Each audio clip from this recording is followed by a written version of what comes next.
Tonight, a Kelly File exclusive. For the very first time, two of the young women inappropriately touched by reality TV star Josh Duggar speak out about what happened. Welcome to the Kelly File, everyone. I'm Megyn Kelly. Jill and Jessa Duggar are two of the 19 kids belonging to Jim Bob and Michelle Duggar. Their reality TV show on TLC has been a hit for 9 seasons.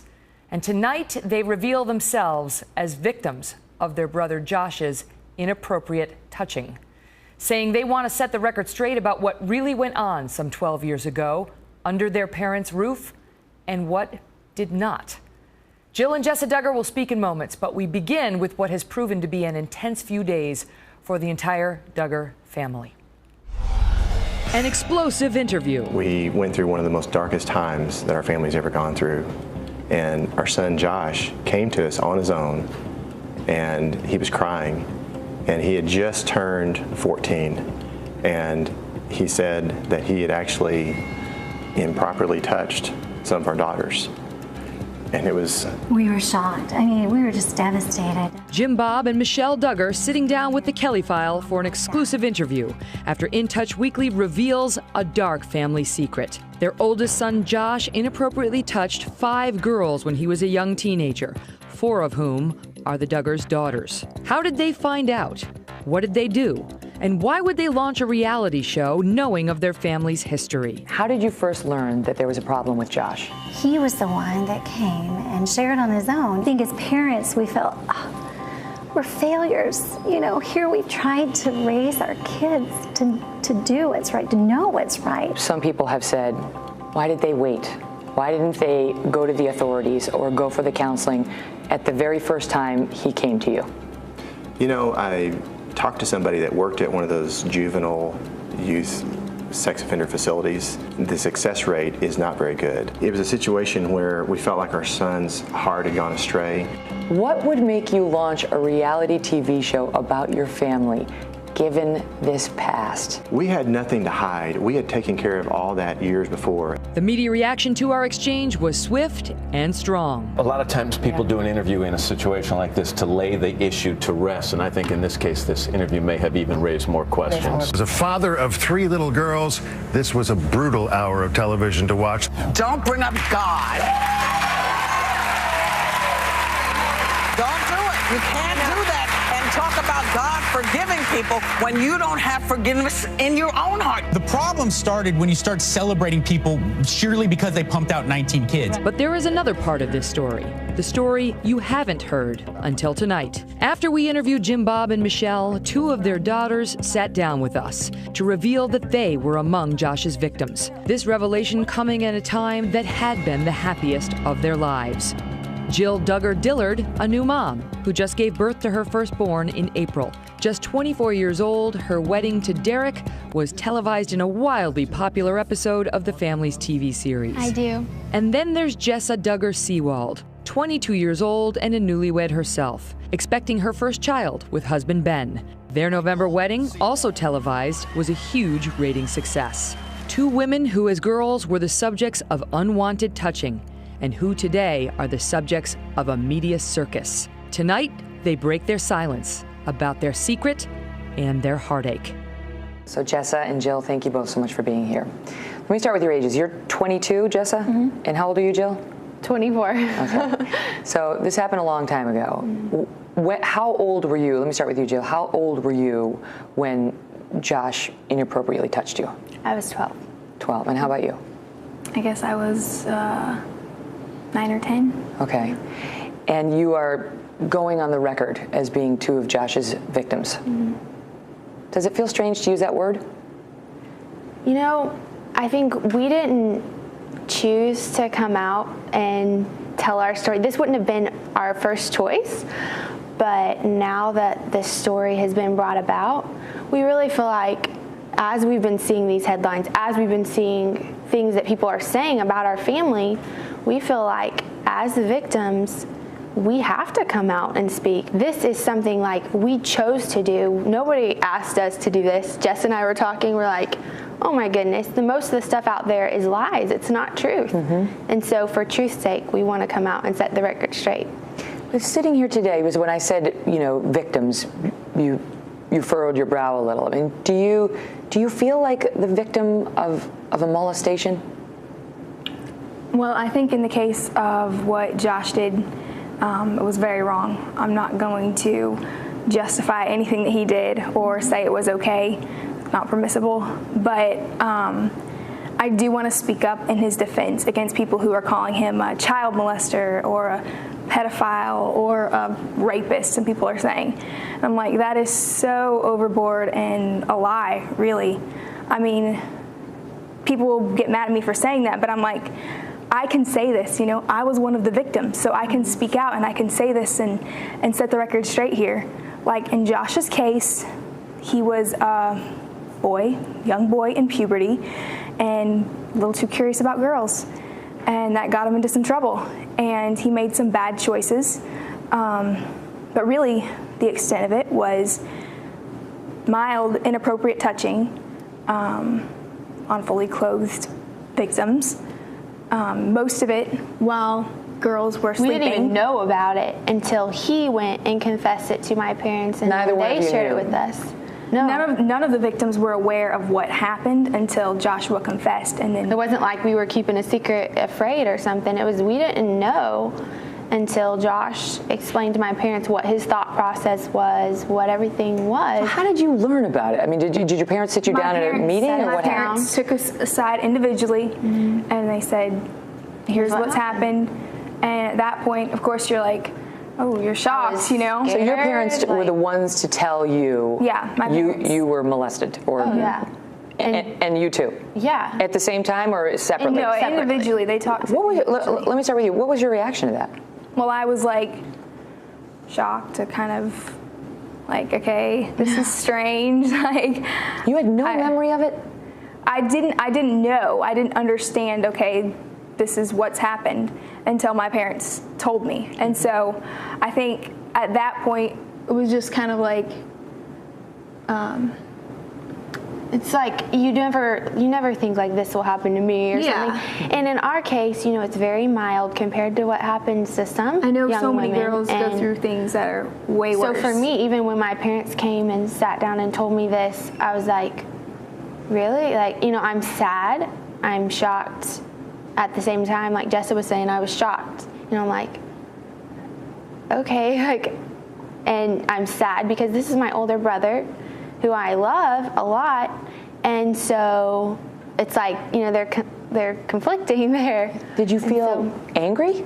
I did. You know, I was angry at first. I was like, how could this happen? And then, you know, my parents explained to us what happened. And then Josh came and asked each of us individually, I know, but he asked me to forgive him. And I had to make that choice to forgive him, you know, and it wasn't something that somebody forced, like, oh, you need to do this, you know. It's like, you have to make that decision for yourself. So let's go back in time, because we're ahead of ourselves a little bit. You're 12, you're 10, around there, and your parents sit you down individually and tell you that this happened. Do you remember whether that was 2002 or 2003? Don't remember. Okay. Little girls at this point. No worries, like, that's fine. So you have the family meeting. Did Josh go away right after that? He did pretty soon after. I know at the time I was young, so it kind of seems like everything was a whirlwind or whatever. Was there time that you were in the house with Josh knowing this prior to him going away? Not really. I think that whenever it was brought to my attention, it wasn't very long after that Josh went away. Do you remember a dynamic of being in the house thinking, we were sad. There's my brother, I know this information now, what am I supposed to do with this? We were sad whenever he was sent away, you know, because it's your brother. He's like, you're all still kids, you know. But at the same time, it was burned in our memory. Josh made some very bad decisions, and he's going to suffer the consequences of those decisions. It's not something. Do you get the chance to? Maybe you weren't feeling. I mean, you said you were feeling angry, but do you get the chance to express that anger to him? Did you fight? No. I think for us, our situation is so different than most girls in that he's very subtle in the way. Like, he knew in his mind my actions are wrong and I have bad intentions, but he was very sly. Like, the girls didn't catch on, you know. It was like, okay, if he catches a girl sleeping, you know, like a quick feel or whatever. Or like, you know, if you're just not really aware, you know, in the situations that happened when the girls were awake, it was like they weren't aware of what was happening. It was very subtle. And so I think that for us, it's like, okay, we realize this is serious, but at the same time, it wasn't like a horror story or like this terrible thing where we're like, oh my goodness, we're like, that's one of the headline covers, House of Horrors. Yeah, it's ridiculous. That is not how you view it. No, and I think my parents, they acted, I can see looking back as an adult now, they handled the situation very well. Yes. They set up safety guards in our house, and they acted, you know, they sent Josh away, they had him get help. When he came back, he was a totally different person, like totally different. How did that manifest itself? How did you see that? You could just tell. I mean, he was repentant whenever he left, and he was very like apologizing and all, but when he came back, it was just like, okay, I can see he's made some life changes here during this time, and he's never again going to go down that path. Did you feel scared at all that he might resume? You know, when this happened, when my dad and mom sat down with us and shared with us what happened, and Josh asked us to forgive him, we had to make that choice that I think everyone has to make. And my dad explained to us, he said, you know, there's a difference between forgiveness and trust. That's not the same thing. You know, you forgive someone and then you have boundaries.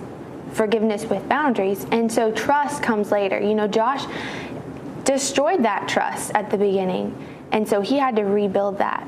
And so I think when he came back, that was his point of, okay, you know, when he asked us to forgive him, that was the point of rebuilding. And so from there, what were the safeguards that were put into place just to make sure? Well, like, not, I was going to say, not, you know, being alone. My parents said, okay, we're not going to do this hide and seek thing where two people go off and hide together, and not babysitting the girls. Or you know, just at night in your room. Yeah, locked. Locks on the doors. You know, everybody's in bed. Girls in the girls' room, boys in the boys' room. And so, yeah, they just and as a mother now, I look back and I think, you know, my parents did such an amazing job for me. Even when we went through the DHS investigation, they complimented my parents on what an amazing job they did through that process. And so I think not only taking the legal actions that they did and then going the extra mile, and yet I see as a mom, I hope that I can set up the same safeguards in my family that they did, and, you know, reaching the heart of their children, and not only trying to take care of Josh, but us girls. Do you, for the record, did you ever have any trouble with any other family members? No. This is just about Josh. Yeah. No. And just about the period prior to counseling. And my parents did talk with us, you know, when all this came up, they sat down with all of us kids, every age, you know, sat down and just said, if anyone ever touches you inappropriately, come and tell mom and dad, you know, you have a voice. Did you start to think of yourself after they told you as a victim? I mean, is there a moment where the light goes off that, wow, I am the victim of molestation? I don't believe so. I don't think it was like... No, well, I think in our situation, like I said, like we weren't aware that was going on. So you know, because when you talk to child molestation victims, they often talk about feeling shame, things like that. Well, did you go through any of that given the circumstances here?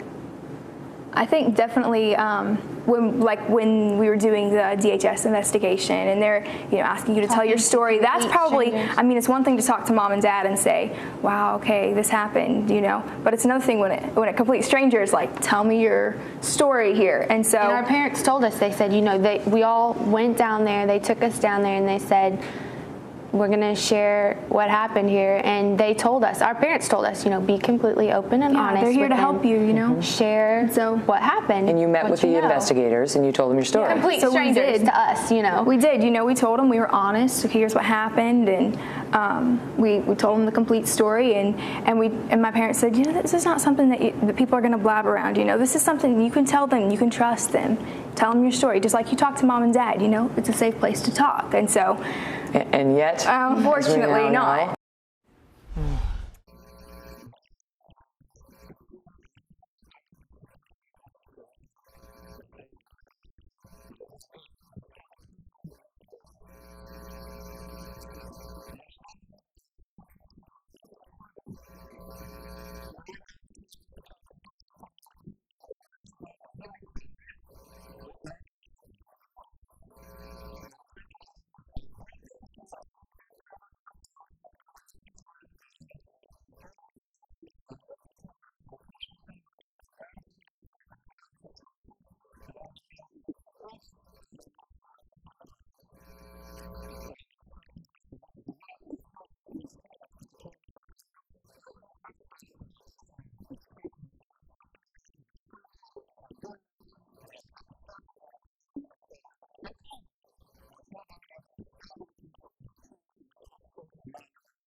people can see that God could forgive him for these terrible things, then I hope other people realize that God can forgive them. You want to speak to that? Because I can go right to the calls. You go. Well, you know, look, you brought God up, so it makes it okay to say this.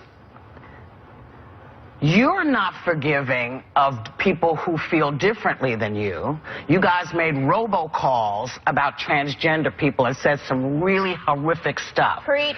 So if you want to find out about forgiveness, I don't think this is the way to do it.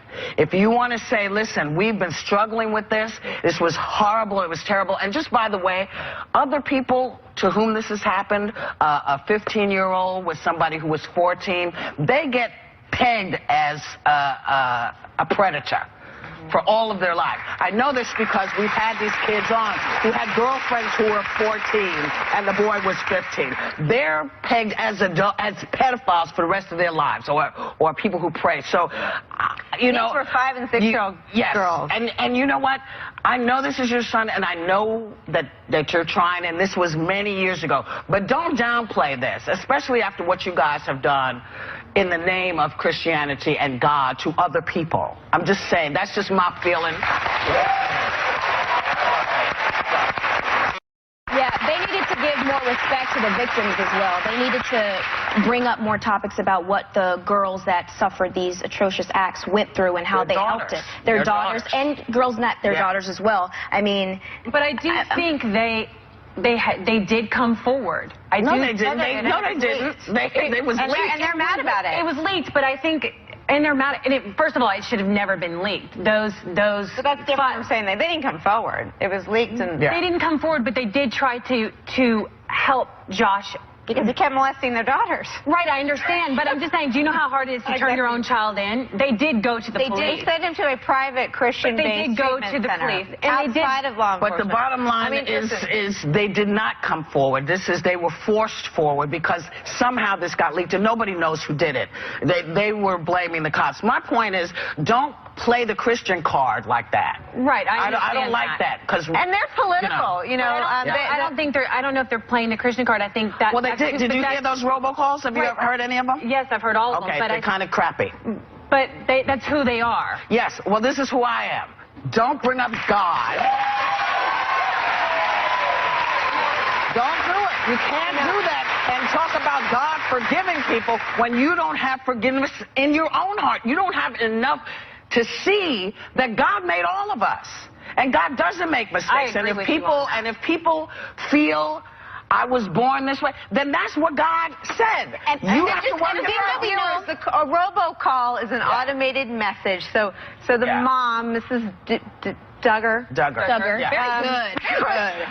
Mrs. Michelle Duggar. A robocall is a political tool. She recorded a message that was then automatically sent to lots of, I get it when the power's out in Connecticut. Yeah. She sent a message about the dangers of transgender people using bathrooms. It's a political tool and a pretty brutal one. And so she engaged in hard knuckles politics on a topic where I think everyone, no matter how you feel, everyone is urging sensitivity. Yeah. So I think this is the trap in politics. It's hypocrisy. When you say God will forgive my son who molested my daughters, if that's your worldview, if that's how you got through it, okay. But then you can't say that God can't forgive a transgender person who wants, you know, it doesn't go both ways. I don't think God...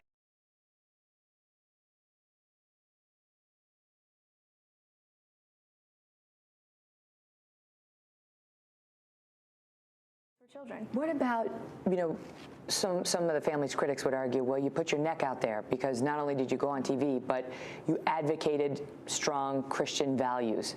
And now critics are saying you've essentially waived your right to do that. Not you, the victims necessarily, but the family shouldn't have been out there doing that since they knew what had happened. Is that fair?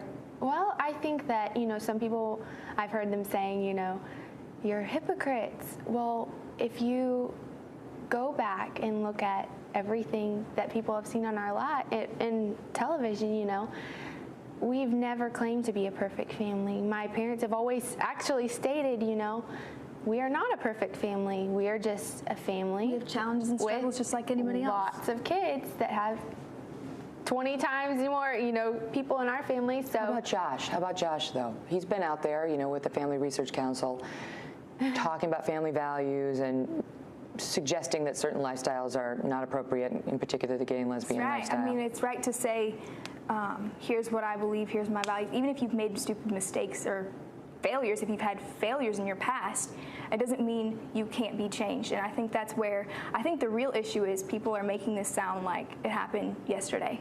And that it's ongoing. And that it was very, very severe. It happened 12 years ago, when he was a child himself. And so I think seeing the change in his life, we've witnessed it. We know. We're the people that live with him.